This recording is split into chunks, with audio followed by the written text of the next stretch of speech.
இதுதான் நம்ம முன்னே ஓட்டிகிட்டு இருந்த பழைய சைக்கிள். இந்த சைக்கிளில் நம்மளுக்கு ஃபுல் சேஃப்டி இருக்கும். ஏன்னா ஃப்ரண்ட்டு ஸ்டே வந்து எப்போ வேணாலும் உடையலாம்.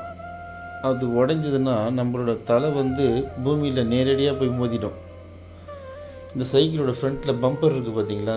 இந்த பம்பர் வந்து ஓல்டு மாடல் சைக்கிள் எல்லா சைக்கிள்லேயுமே இருக்கும். ஆனால் இப்போ வர சைக்கிளில் பார்த்திங்கன்னா எதுலேயுமே பார்த்திங்கன்னா பம்பரே வராது.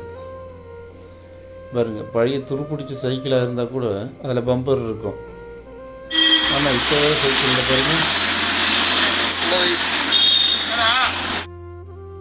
பம்பர் இல்லாத சைக்கிளை வாங்கினீங்கன்னா இந்த நிலைமை தான். எல்லா சைக்கிள்லேயும் ஃப்ரண்ட் ஸ்டே உடஞ்சிதுன்னா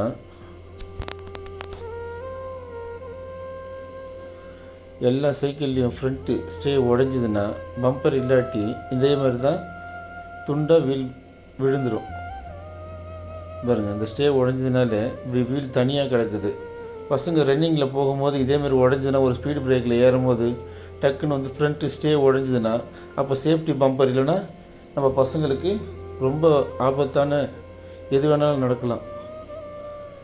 எப்படி ஃப்ரண்ட் வீல் உடஞ்சி தனியாக ஓடி போய் சொல்கிறேன் பையன்கிட்ட. மெயின் ரோட்டில் இத்தனைக்கு வந்து இந்த பம்பர் இல்லை, மெயின் ரோட்டில் ஓட்டும்போது இதே மாதிரி எல்லோரும் வந்து நல்லது சேஃப்டி இல்லைன்னு சொல்லி பசங்களுக்கு இனிமேட்டு நல்லது சொல்லி சைக்கிள் வந்து ஃப்ரண்ட்டில் பம்பர் இருக்க மாடலாக பார்த்து குழந்தைங்களுக்கு வாங்கி கொடுங்க. பழைய சைக்கிளாக இருந்தாலும் கூட நம்ம ஓல்டு மாடல் சைக்கிளை வந்து என்றைக்கும் மறக்காதீங்க. இதில் அந்த சைக்கிளை விட ரொம்ப வேகமாக போகலாம். எல்லாருக்கும் நன்றி.